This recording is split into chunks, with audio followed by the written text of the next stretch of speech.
She was pulled from her first-class seat without a raised voice, without a valid reason, just a silent judgment that she didn't belong. What the airline didn't know? She held the final signature on a $4.2 billion deal tied directly to their future. This isn't just a story about bias. It's about what happens when power walks in quietly and leaves the system shaking.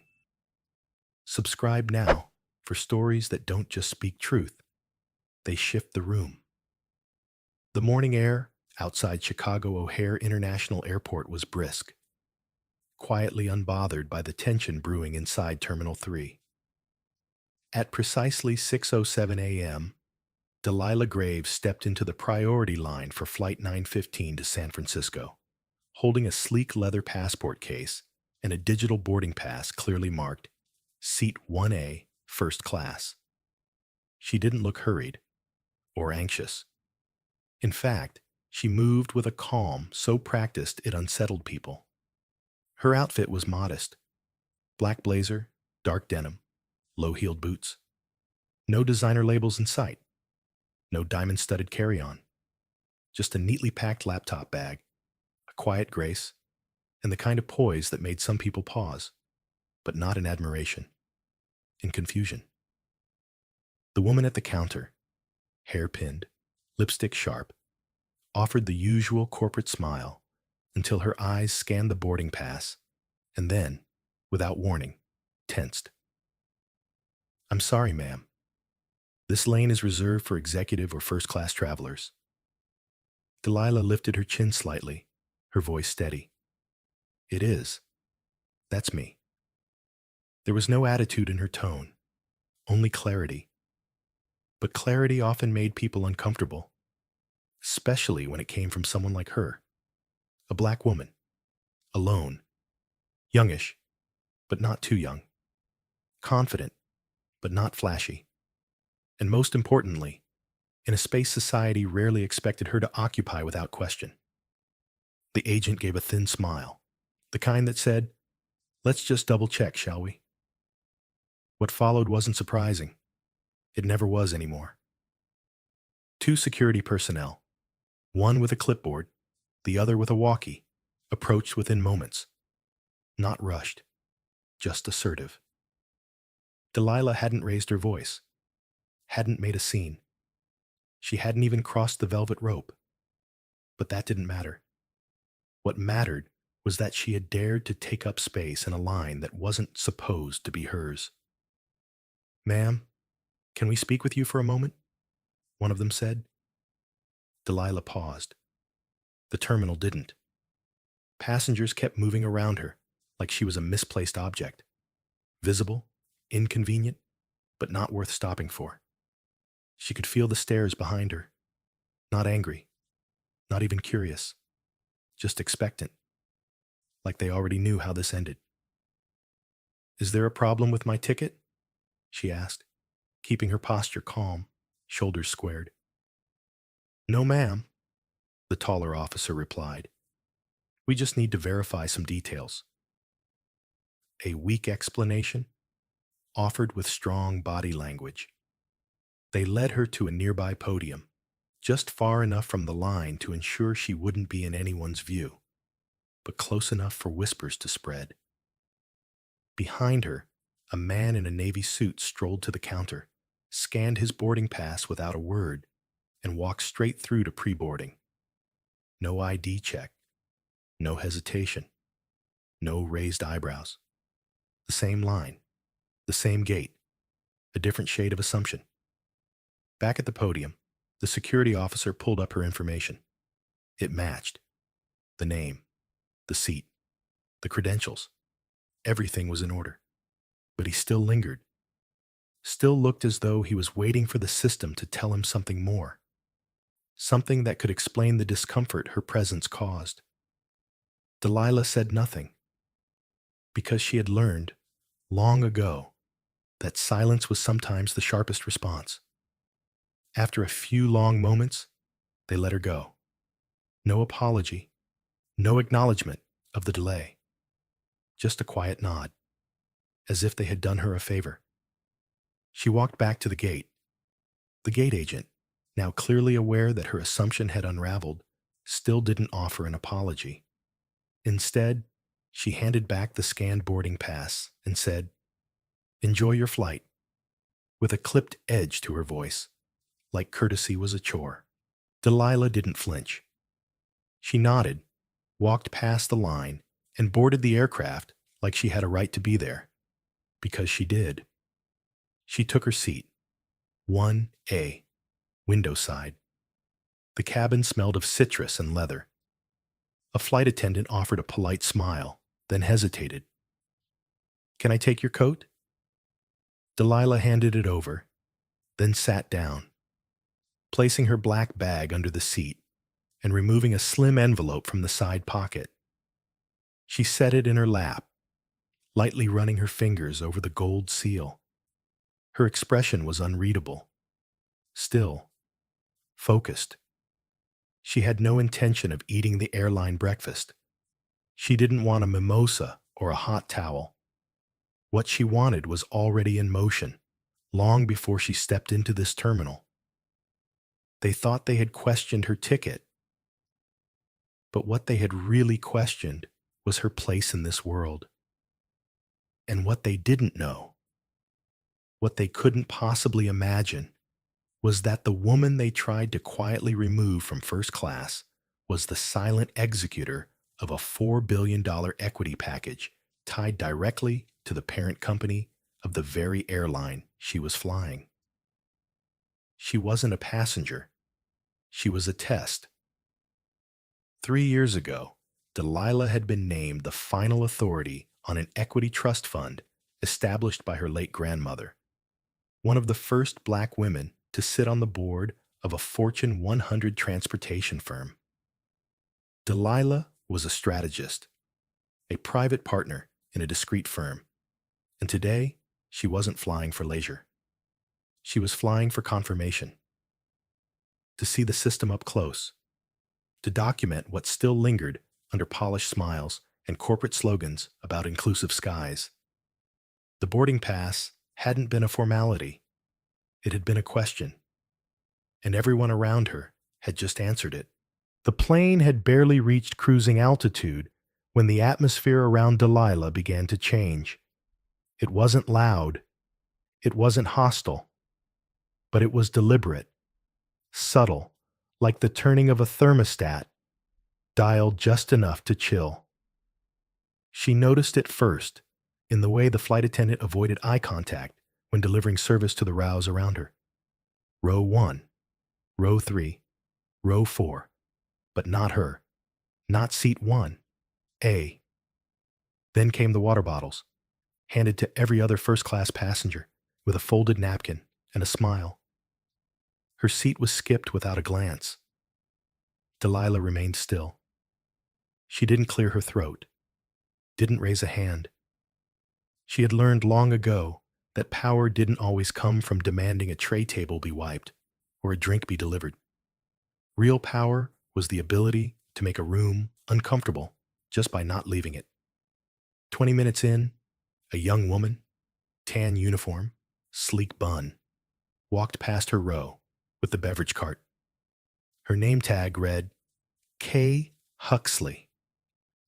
When she paused to offer champagne to the man across the aisle, Delilah waited for the pivot, for the offer that never came.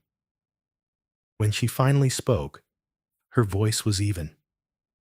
"Excuse me, may I have a glass of water?"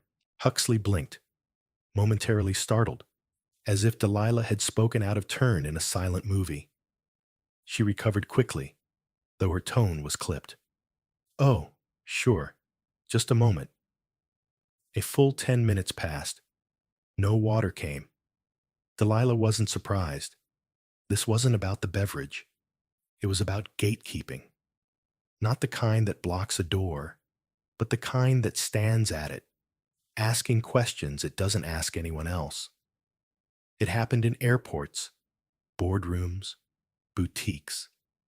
It happened in neighborhoods with perfectly trimmed lawns, in elevators where silence tightened around a black woman in a suit, in voices that asked, "Are you sure you're in the right place?" with a smile sharp enough to cut. These weren't accidents. They were performances, scripted interactions designed to remind someone they were seen, but not welcome. That morning's delay at the gate had been Act 1. This was Act 2. Across the aisle, the man in 1B leaned back in his seat, removing his noise-canceling headphones. He'd been watching the interaction, or rather, the absence of one, and offered Delilah a glance that held curiosity wrapped in discomfort. "You okay?" he asked, the words tentative. Delilah nodded, though her gaze didn't leave the window. "I'm used to it," she replied. It wasn't bitterness in her voice. It was something quieter, wiser. The voice of someone who had stood at enough velvet ropes to know the rules of the room weren't written on any wall. The first-class cabin moved forward, unaware, or perhaps uninterested. Somewhere around row 6, the flight attendants were laughing with a family. Farther back, a baby cried softly. Life continued. But in seat 1A, a different conversation was unfolding. Delilah retrieved the envelope from her bag, resting it lightly on her lap. Inside, under layers of confidentiality seals, sat the final authorization papers for a $4 billion capital injection into a pending airline merger. A merger that would either go through or crash, depending on her signature. She wasn't just here to observe. She was here to verify, not just the quality of service, but the integrity of the system. The trust firm that employed her hadn't chosen her for her silence. They had chosen her for her strength inside it. Because they knew what most people didn't. That silence in the right hands could be louder than any protest. Especially when it came from someone who knew exactly what it meant to be strategically underestimated. As the flight passed into smoother skies, the cabin manager, a tall man with clipped speech and a clipboard tucked beneath his arm, made his round. His eyes swept from left to right, scanning passengers with practiced detachment. He stopped at her row, the clipboard tipping forward slightly as he peered down. "Ma'am, could I verify your seat assignment again?" Delilah met his gaze directly. "You've already scanned it," she replied. He cleared his throat. "Just protocol." She tapped her phone and handed it over. Her boarding pass, clean, digital, verified, gleamed in the overhead light. The screen showed her name, her ticket class, and a loyalty tag that, if one bothered to look, would indicate long-term executive authorization. He glanced at it, paused, then returned the phone with a tight nod. "Thank you," he said, as if his voice could mask what he really meant. "You don't look like our usual 1A. She didn't flinch. Not because it didn't hurt, but because she refused to let it show. Around her, small things kept stacking. The skipped service, the unnecessary check, the whispers between staff that stopped when she passed. And always, the glances, carefully casual, but never curious, only confirming. She wasn't here to be served. She was here to be studied, and then dismissed. But they had made one fatal mistake. They assumed the test was hers, when in truth, they were the ones being graded. The airline didn't know that this flight had been flagged for evaluation, that an anonymous audit was underway to determine how frontline staff responded to unmarked authority, that someone had been sent not to expose them, but to watch what they exposed themselves.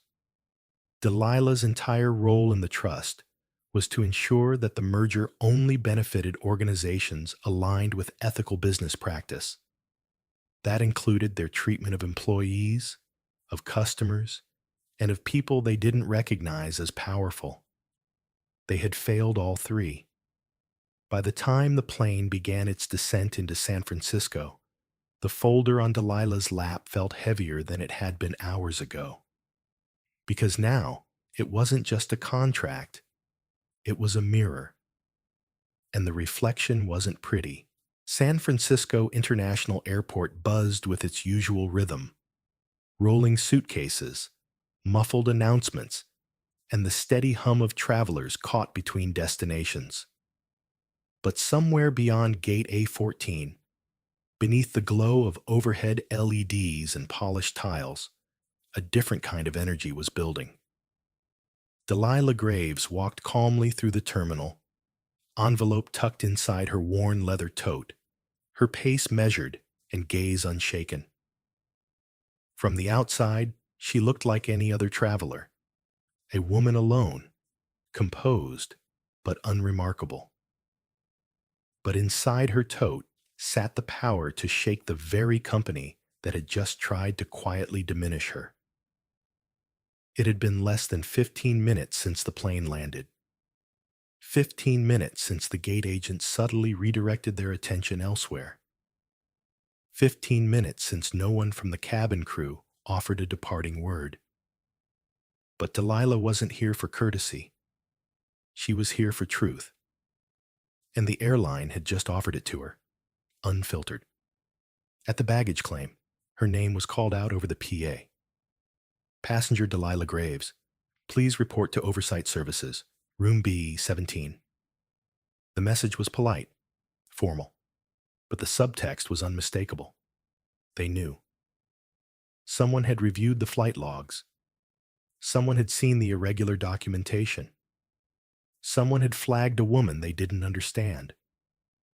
Delilah adjusted the strap of her bag and followed the signage leading toward a private hallway, tucked behind a frosted glass door, with staff only etched across its frame. She pressed the button.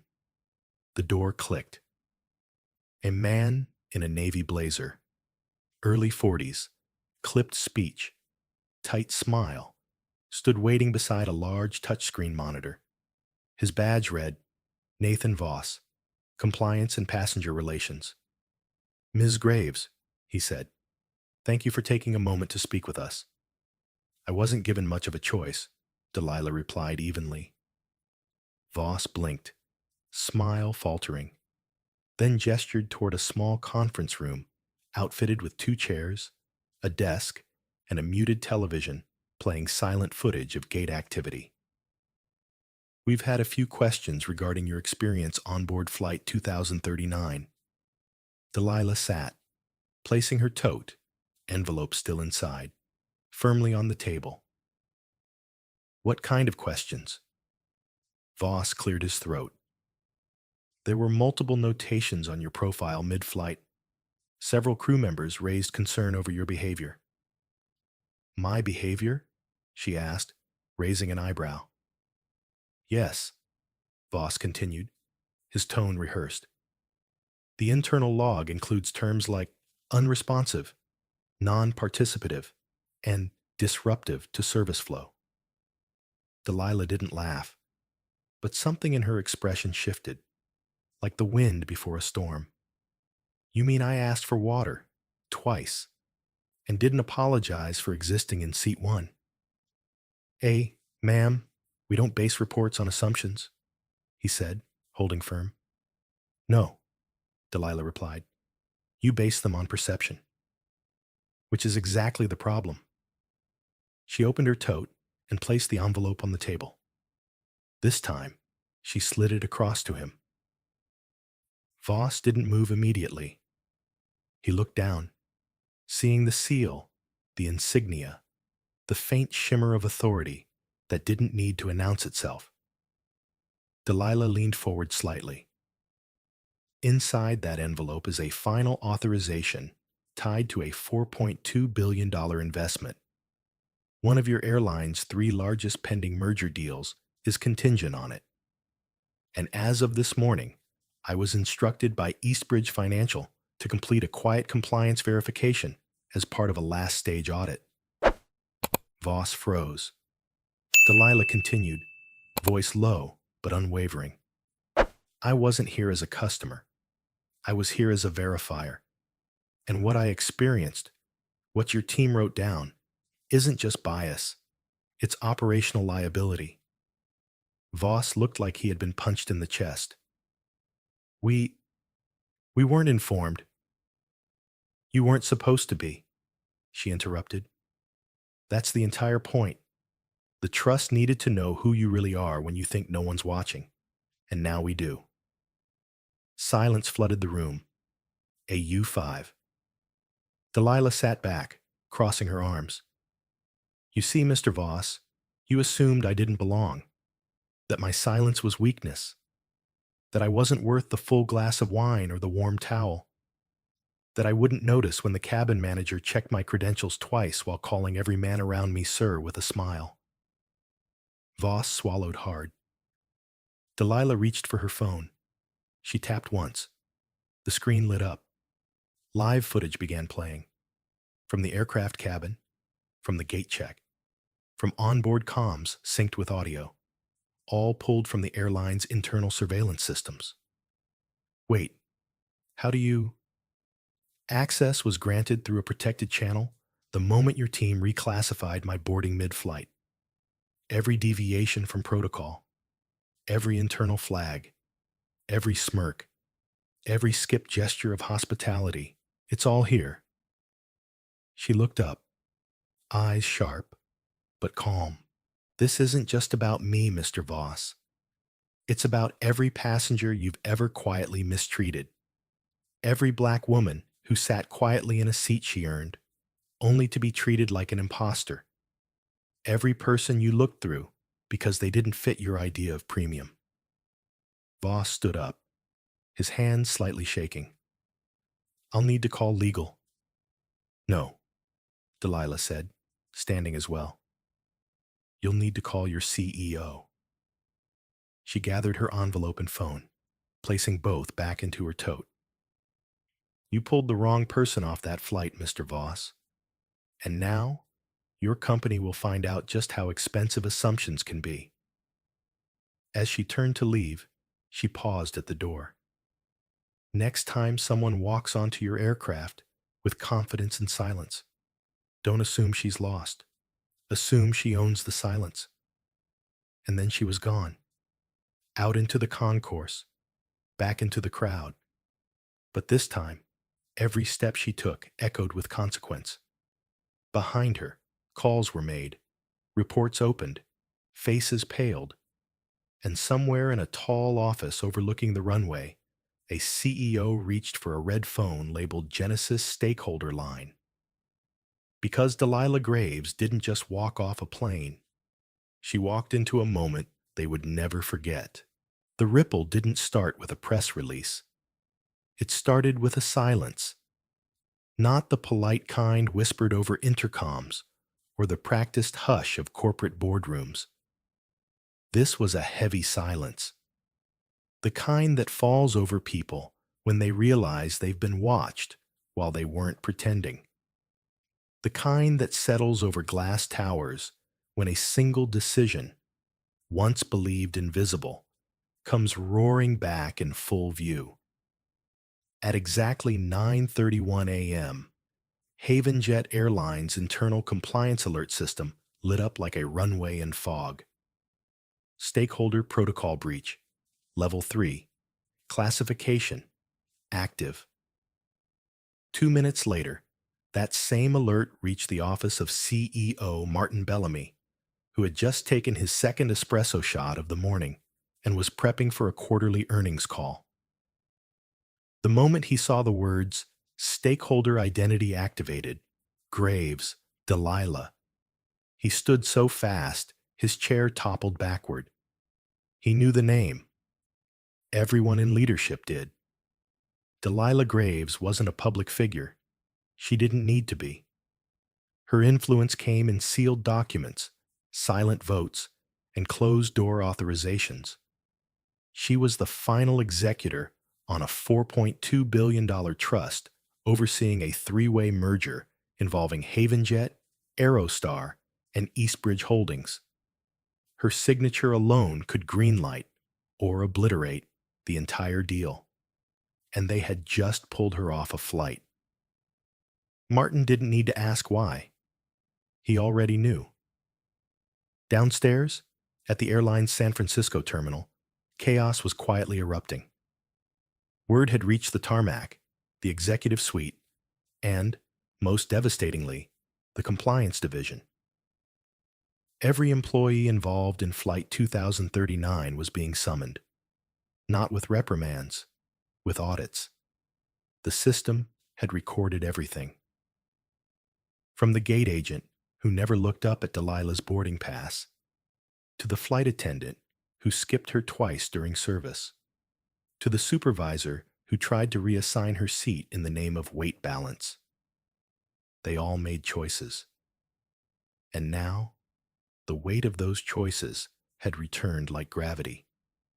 Inside Operations Room 6C, Sloane Everett sat in her uniform, lips pressed into a tight line. The confident smile she usually wore for passengers was gone. Across from her sat two ethics officers, one legal liaison, and a screen displaying time-stamped footage from the flight.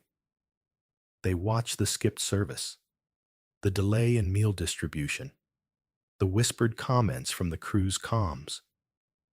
Probably a points redemption. She doesn't act first class. Let's move her. Say it's a balance thing. The audio didn't scream. It didn't need to. The calm, casual language revealed a culture more damning than any single outburst could. Sloane spoke, her voice smaller than usual. We didn't know who she was. The HR rep cut her off gently, but firmly. And that's the problem. You shouldn't need to. Back in the terminal, Delilah sat in the quiet corner of the executive lounge. Not to gloat, not to retaliate, but to wait. She had spent years cultivating patience in rooms where her voice was often the last to be heard. But now, for once, it was first. Her phone vibrated gently. New message. Eastbridge Compliance Team. Final merger hold enacted, awaiting stakeholder directive. She stared at the screen.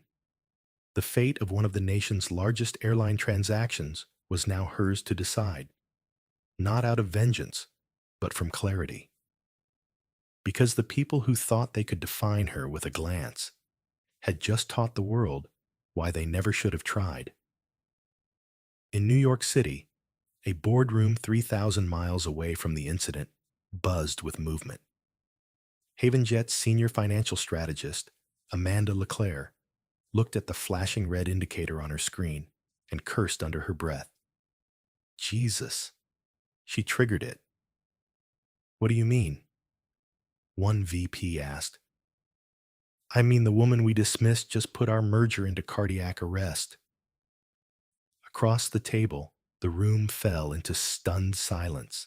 The youngest executive among them, Jason, who until that moment had only ever skimmed Delilah's name in compliance documents, finally spoke. Who is she really? Amanda looked up. She's the one who owns the silence we mistook for surrender. By late afternoon, over 60,000 employees across HavenJet received a soft internal memo. Subject: Flight Experience Review, Cultural Competency and Service Standards. To most, it looked routine. But for those in the know, it wasn't just a training alert. It was the opening line of an apology written in code. Behind the scenes, gate agents were being retrained. Cabin crew were pulled from international rotations. And Sloane, once the star of premium class hospitality, was reassigned to domestic short-haul routes out of Midway Airport. No more champagne flutes. No more turn-down service in the sky. Just tray tables, toddlers, and the red-eye to Buffalo. She read the reassignment email in stunned silence, fingers trembling slightly over her tablet. Her eyes drifted to the subject line again. Pending ethics review. Do not reassign without compliance approval. For the first time in her career, she wasn't leading the flight. She was being watched. Meanwhile, in a downtown law firm in Boston, two lawyers from Eastbridge Holdings reviewed the footage, statements, and compliance logs sent by Delilah's team. They didn't smile. They didn't celebrate. They simply added the incident to a growing internal file titled Bias-Based Business Risk, Unconscious Discrimination in Corporate Spaces. Delilah's experience was no longer a story. It was a case study, an entry point, a warning. Later that evening, Delilah walked out of the lounge and toward the private access wing of the terminal. She passed a group of executives in suits. One of them paused, recognizing her. He opened his mouth to speak, maybe to apologize, maybe to beg. She nodded once, politely, but she kept walking, because Delilah Graves had made her point. She had no interest in dismantling their systems with anger or noise. She did it the way only a woman like her could, with silence. And when the ground finally shook beneath them, they all looked around, wondering, how did this happen? But Delilah already knew. It happened the moment they decided she didn't belong. The thing about power is, it rarely announces itself. It doesn't need to. It lingers. It resonates. And if wielded with precision, it echoes louder than any voice raised in fury. As Delilah Graves stepped through the biometric doors leading into Haven Jet's private boardroom on the 54th floor of their headquarters, she wasn't followed by cameras or applause. No one clapped. No one bowed. But they all stood. Because now, they knew. The woman they tried to reduce to a misfiled boarding pass was the very signature holding their future in her hand. The room was made of glass, walls, windows, even the conference table, symbolic perhaps of the transparency the airline now desperately wished to perform. Around the table sat 5 executives, faces tight with nerves, legal pads open, pens poised, like students bracing for a pop quiz they hadn't studied for. Delilah didn't sit immediately. Instead, she placed the now famous envelope, still sealed with the red wax crest of Genesis Holdings, on the table. The air changed, not physically, energetically, like a tuning fork had been struck beneath the surface. Then finally she spoke. Her voice was soft, but no one missed a word. This isn't about me. Not anymore. The CEO across from her nodded slowly, unsure whether to speak. She didn't wait. What happened on that flight wasn't a mistake. It was a pattern, a culture, a system built not on intent, but on indifference. She paused, letting the words settle. You didn't scream at me. You didn't call me a name. You didn't curse. You just decided I didn't belong. And that's what makes it worse. No one dared interrupt. You see, I don't need your seat in first class. I don't need your warm towel or sparkling water. I don't even need your respect. What I do need, what the world needs, is for people like you to finally see who you overlook, who you erase. She reached into her tote and removed a second document, thinner than the first, but with just as much weight. This is an addendum to the merger agreement. It outlines new compliance structures, third-party audits, and cultural accountability measures, written not as an apology, but as a condition of funding, of partnership, of future. The CEO leaned forward, swallowing hard. Are we being given a chance to correct this? Delilah tilted her head, just slightly. Number. You're being given a chance to start over, and starting over begins with telling the truth. She stood, slid the documents forward, and turned to leave. Just before the glass door closed behind her, she added quietly, "This echo doesn't stop in your boardroom. It's going to travel through airports, offices, schools, anywhere a person's silence has been mistaken for insignificance. Outside, the city moved like it always had, fast, impersonal, unbothered. But inside, something had shifted. The story of Delilah Graves would travel, not through headlines, but through the quiet corridors of decision makers forced to reevaluate who they judged by face and silence. It would be whispered at conferences, cited in DEI training, retold over coffee and closed-door meetings. And maybe one day, a young black woman with a boarding pass wouldn't be doubted. Maybe she'd be welcomed. Or better yet, left alone in peace to just be. What happened to Delilah Graves on that flight wasn't just a misunderstanding.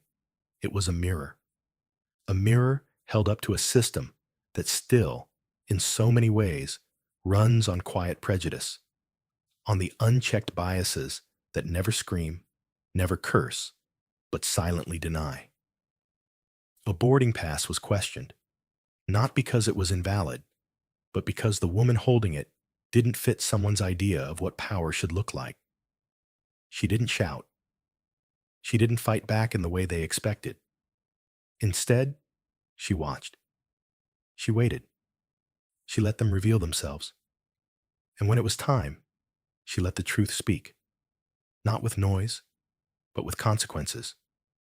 This story isn't just about an airline. It's about every hallway where someone has been overlooked.